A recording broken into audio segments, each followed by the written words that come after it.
On September the 5th, 1897, Paisley Road Baptist Church was formed with 25 members, 12 men, 6 of whom were appointed as deacons, and 13 women.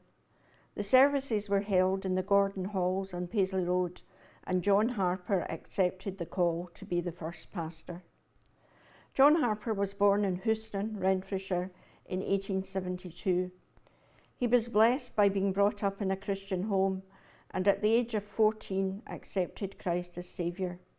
In 1890 he began to preach around his home, and by 1897 was regularly preaching in the open air at Govan Cross, which led to his call to the newly formed church. The Gordon Halls soon became too small for the numbers who gathered, and a search was made for a site where a larger building could be erected. This was found in Plantation Street, and the site of the present building was purchased. A temporary church of corrugated iron, lined internally with varnished woodwork and able to seat 600, was erected in 1901. By the time the Tin Kirk, as it became known, opened, the membership was 230, but congregational numbers increased week by week, and soon the space proved inadequate once again. In February 1905, it was agreed to add 2 wings the full length of the building, thus increasing the accommodation by 400. In 1910, John Harper accepted a call from Walworth Road Baptist Church, London, and following a short vacancy, John Dick became pastor. In March 1912, John Harper returned to preach at the Tin Kirk. 1 month later, while travelling to preach at the Moody Bible Institute in Chicago, he was one of those drowned in the sinking of SS Titanic. In his final minutes before going to be with the Lord, he was still preaching to those struggling in the icy water, and even gave away his life jacket.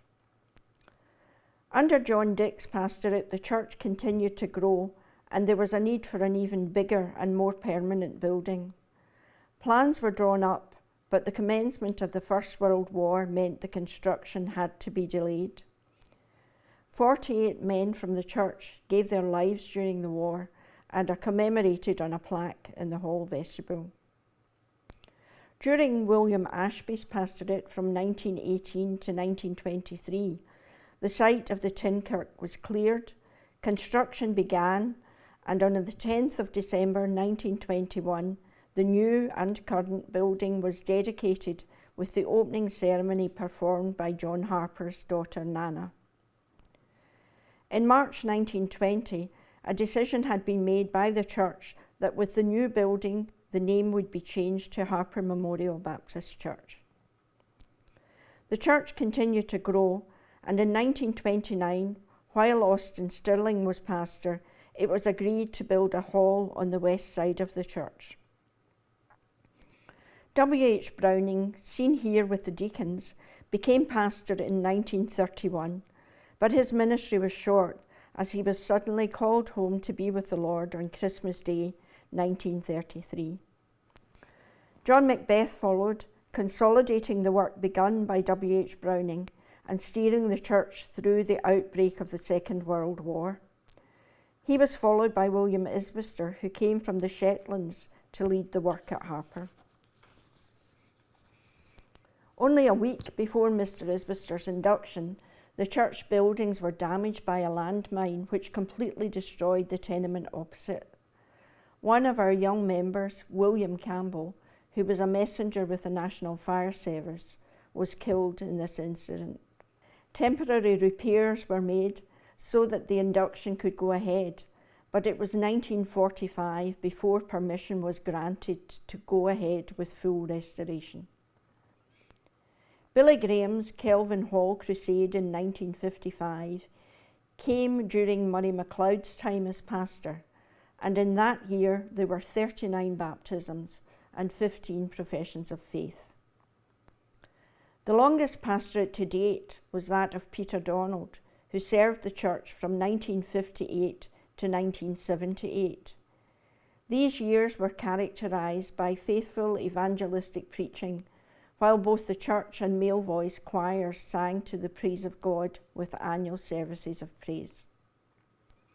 Following a 2-year vacancy, Jim Goldie was called to the church in 1980 and served for 2 years. Bill Hughes' induction took place in April 1983 and was the start of 10 years as pastor, during which a statement of faith was added to the church constitution.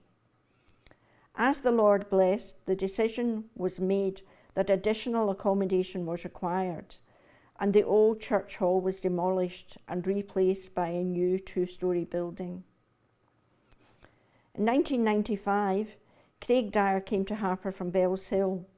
2 years later, we celebrated our centenary with a civic reception at the city chambers, followed by a service of thanksgiving at the church.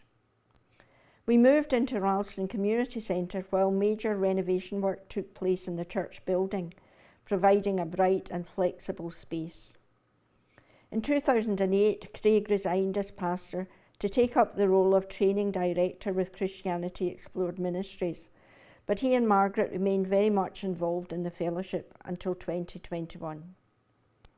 During the vacancy which followed Craig's move to Christianity Explored, Rhett Crabtree, who was studying at Cornhill and attached to Harper, undertook some of the preaching, and in June 2009 was inducted as pastor and served for 2 years before returning to Ohio, USA. We welcomed our current pastor, Alan McKnight, in 2013. There have been many changes in the last 9 years, but perhaps the greatest is in the growth of the multicultural nature of our fellowship. The world has come to Glasgow, and we have been blessed to welcome asylum seekers, refugees, international students and workers into our church family. When in 2017 we had a diversity day showcasing the increasing number of nationalities represented in the church, children carried in 13 flags. Now, in 2022, 34 different national flags hang in the church. The staff team also now includes 2 cross-cultural workers. In 2020, a global pandemic stopped us meeting face-to-face and forced us online. And even when we returned to the building, it was to a strange new world of social distancing and no congregational singing. The latest addition to our leadership team is Peter Fullerton, our associate pastor, who joined us in April.